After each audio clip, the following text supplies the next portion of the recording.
Okay, at the beginning of play, this is a 3-player setup. It's a 2 to 6 player game, so I figured I'd split the difference. In the middle of the table would be your ossuary, which is your skeleton pieces. A lot of players like to separate the cards into the respective pieces. That makes a lot of sense, actually. And then, of course, you have your draw pile, which is a communal draw pile in Heart and Skull. And a hand is 7 cards. That's what you would have typically at the end of your turn, which we'll talk about in a moment. So everybody starts a game with their first skull, and that means that you don't have to get a skull card or a card equivalent to get a skull started. You already have a skull in place, which means that any skeleton pieces that you have, you will be able to play, which I will demonstrate in a moment. So let's look at what our players have. I'm going to have their hands actually face up, which is not the way you would play, but you know, just so you can see what's going on. Okay, this is a really well-rounded hand for this first player. The second player, ooh, kind of got a little more skulls than they need at the moment. Ooh. 3 skulls. That does not give you anything. That is not a point or anything really wonderful to celebrate. But it does happen.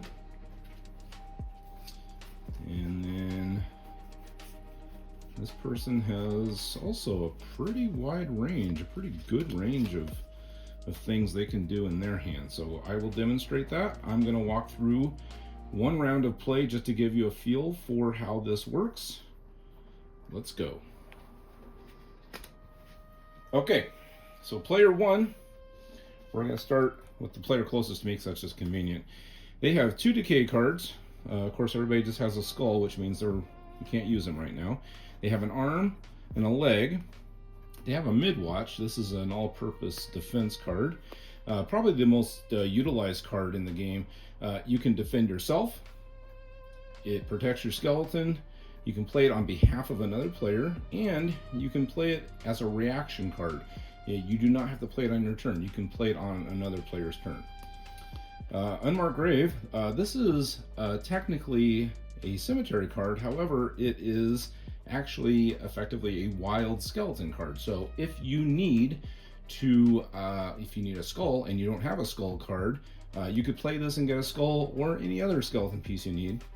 And then last but not least, the very popular and very important family heirloom. This is a card that you play to defend yourself against decay cards.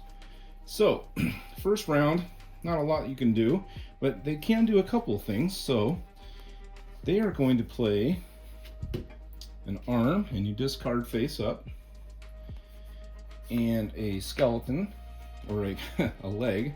Yes, they're both skeleton cards. So, an arm and a leg.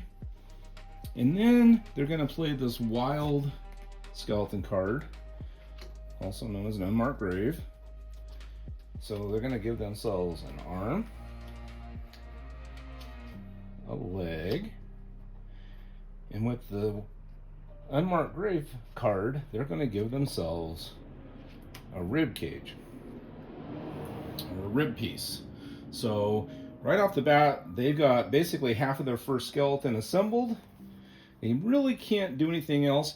They could play mid-watch just to protect themselves, but they're going to save that as a surprise since it can be played as a reaction. And they have 4 cards. So to mark the end of your turn, you draw up to 7. 5, 6, 7. And that marks the end of their turn. So we'll move on to the next player. Next player has a lot going on in the skeleton department. Unfortunately, there are cards they can't really use. They've got 3 skulls. This can happen. However, they also have a rib cage, and they also have an Unmarked Grave.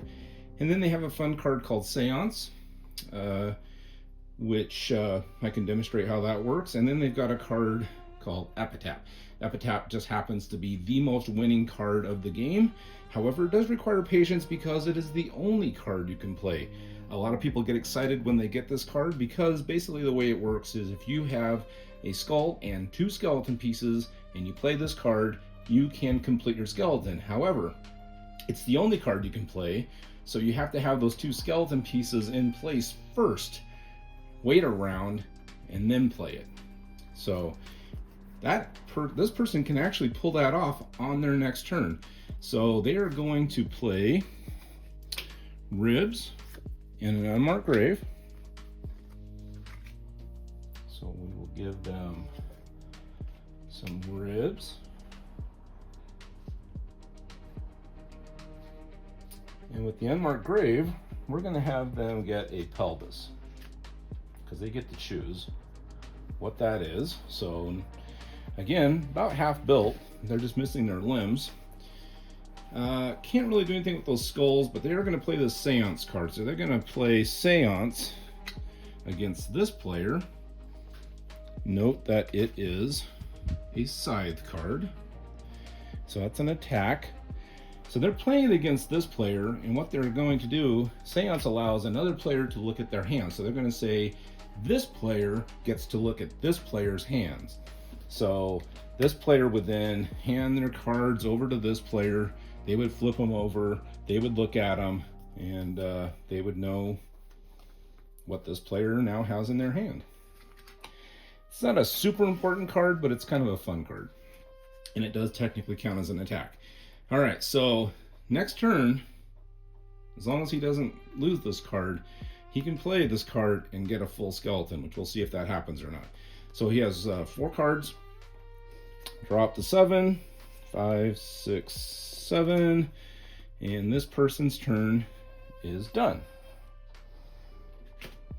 So, third person, real quickly. Leg, they've got a skull, they've got a leg, arm, leg decay. Ooh, bell ringer. This is a good card. Got a family heirloom in case anybody attacks him, and they've got a card called Shroud.